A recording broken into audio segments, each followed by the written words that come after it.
Hello students, today's topic is definition and goals of psychological research from research method in psychology semester 3rd.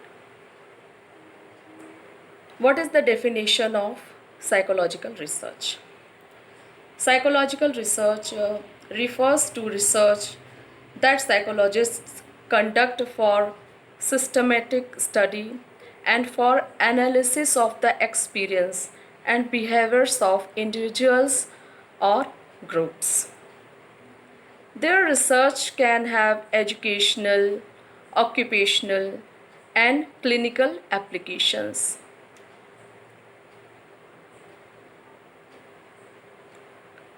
Psychological research attempts to understand why people behave as they do.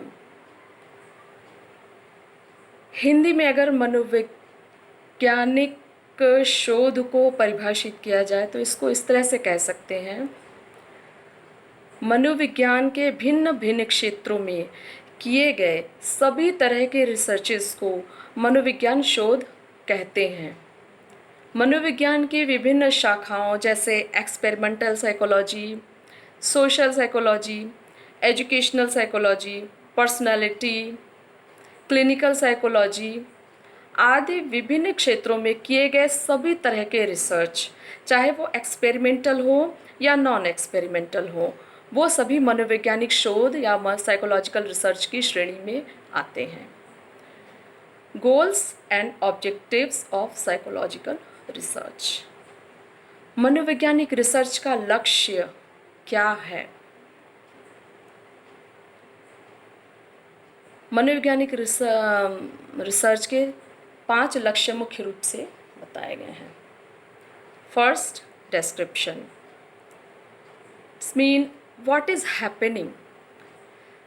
Description involves observing a behavior and nothing everything about it.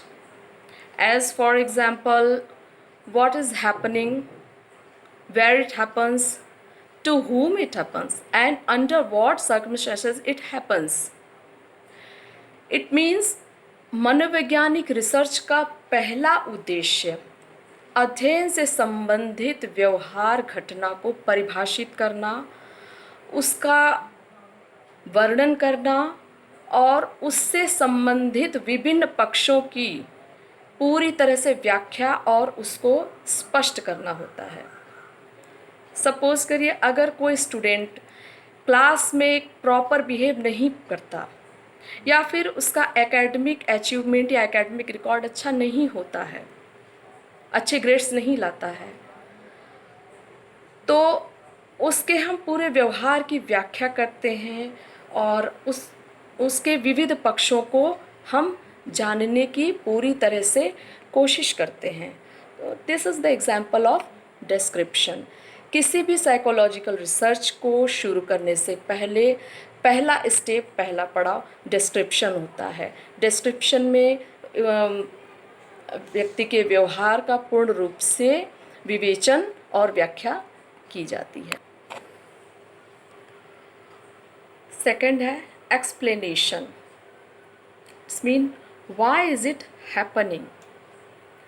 Finding explanation for behaviour is a very important step in the process of forming theories of behavior. अर्थात इसमें research का एक महत्वपूर्ण लक्ष्य व्यवहार के factors या causal factors या डिटर्मिनेंट्स का पता लगाना होता है। सेकंड स्टेप में हम कॉज इफेक्ट रिलेशन का पता लगाते हैं कि कोई व्यवहार का क्या कारण है और उस व्यवहार के कारण क्या उसके इफ़ेक्ट होते हैं, इन दोनों के बीच की कड़ी को हम स्थापित करते हैं। थर्ड है प्रेडिक्शन।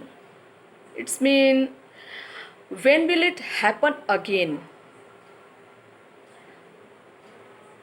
अध्ययन से प्राप्त आंकड़ों के आधार पर एक रिसर्चर एक रिजल्ट पर पहुंचता है, एक प्रेडिक्शन या एक भविष्यवाणी करता है कि जो इस तरह के व्यवहार किसी व्यक्ति में हो रहे हैं या जो मैंने अभी आपको एक स्टूडेंट का एग्जाम्पल दिया हो रहा है, तो उसके बारे में हम विभिन्न तथ्यों और आंकड़ों के आधार पर एक निश्चित निष्कर्ष पर पहुंचने का प्रयास करते हैं, एक रिजल्ट, एक कंक्लूजन, एक उसका एनालिसिस करते हैं। चौथा है control. Control mean how can it be changed. Control mean modification of some behaviour. The goal is to change a behavior from an undesirable one to a desirable one. अर्थात किसी व्यवहार में परिवर्तन या परिमार्जन ही कंट्रोल होता है। मतलब फर्स्ट स्टेप में हमने जो एक व्याख्या दी कि किसी व्यक्ति का व्यवहार किस परिस्थिति में ऐसा है, क्यों है, इसके जानने के बाद हम उसके कंट्रोल या उस बिहेवियर मॉडिफिकेशन का भी प्रयास करते हैं। This is the main purpose of psychological research. After that application, it's very important. Improving the quality of life, अर्थात मनोविज्ञान रिसर्च का एक बहुत महत्वपूर्ण लक्ष्य या गोल विभिन्न क्षेत्रों की मनोवैज्ञानिक समस्याओं का समाधान करना भी होता है। जैसे कॉलेज में शैक्षिक रूप से कमज़ोर विद्यार्थियों की प्रॉब्लम को दूर करना, बाल अपराध संबंधी एडोलोसेंट्स की problem,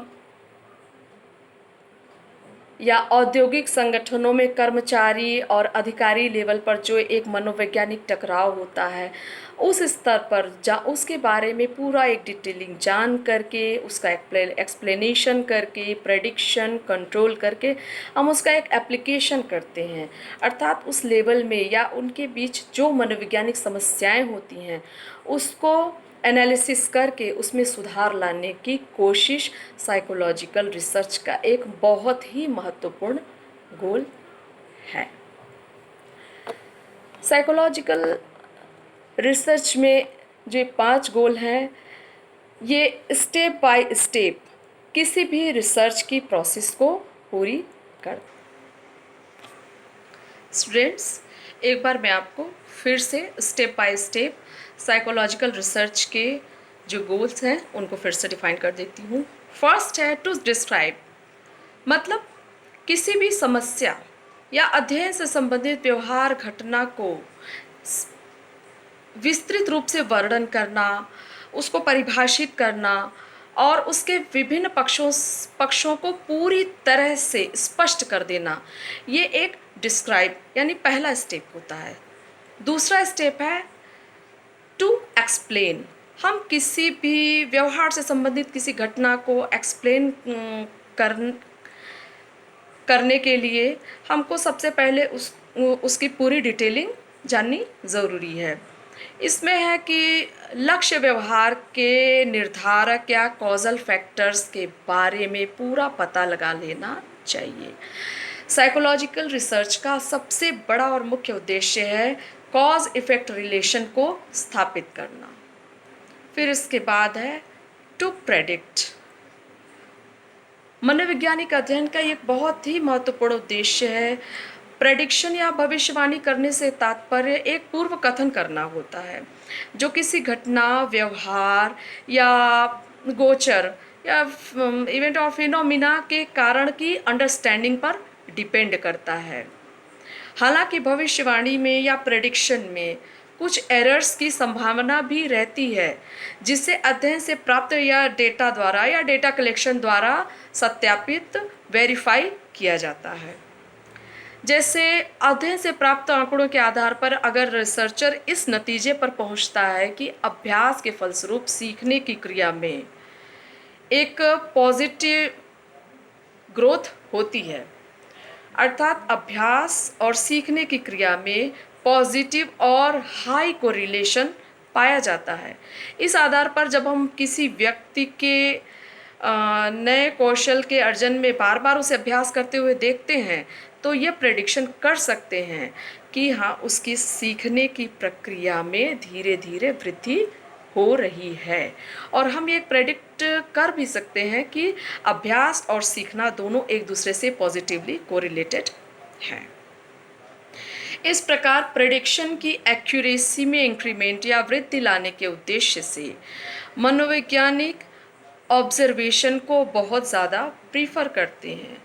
again and again observation की प्रक्रिया किसी भी मनोवैज्ञानिक रिसर्च की प्रेडिक्शन प्रोसेस को बहुत ज़्यादा एक्यूरेट और रिलायबल बना देते हैं।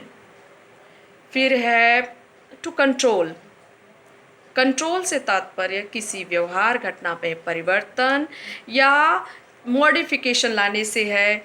किसी व्यवहार को उत्पन्न करना, उसमें कमी या वृद्धि लाना, उसकी त्रुटियों में सुधार करना, ये सारी प्रोसेसेस जो है वो कंट्रोल प्रोसेस में आती हैं। जैसे उपचार या ट्रीटमेंट की मेथड्स का उपयोग करके व्यवहारगत त्रुटियों को दूर करना, कुछ पर्टिकुलर या स्पेसिफिक उपाय द्वारा कार्यक्षमता में वृद्धि करना, ग्रो लाना, इमोशनल मैच्योरिटी को एनरिच्ड करना, समृद्ध करना आदि नियंत्रण को स्पष्ट करते हैं, जो मनोवैज्ञानिक अध्ययन का एक बहुत ही महत्वपूर्ण उद्देश्य होता है। नेक्स्ट है टू अप्लाई, अनुप्रयोग करना। मनोवैज्ञानिक अनुसंधान में विभिन्न समस्याओं, मनोवैज्ञानिक क्षेत्र से रिलेटेड जितनी भी समस्याएं हैं उनका समाधान करना एक बहुत ही महत्वपूर्ण लक्ष्य है। मैंने जैसे इसके पहले भी आपको बताया है, जैसे बाल अपराध से रिलेटेड, किशोरावस्था से रिलेटेड जो भी समस्याएं हैं, students stress, students aggression, student anxiety, जिस पर मेरा थीसिस वर्क है, आदि विभिन्न मनोवैज्ञानिक समस्याओं को सुलझाने संबंधी कार्यों के लिए मनोवैज्ञानिक शोध और रिसर्च पर आधारित नियम और सिद्धांत का एप्लीकेशन करना मनोवैज्ञानिक रिसर्च का एक बहुत ही महत्वपूर्ण उद्देश्य होता है।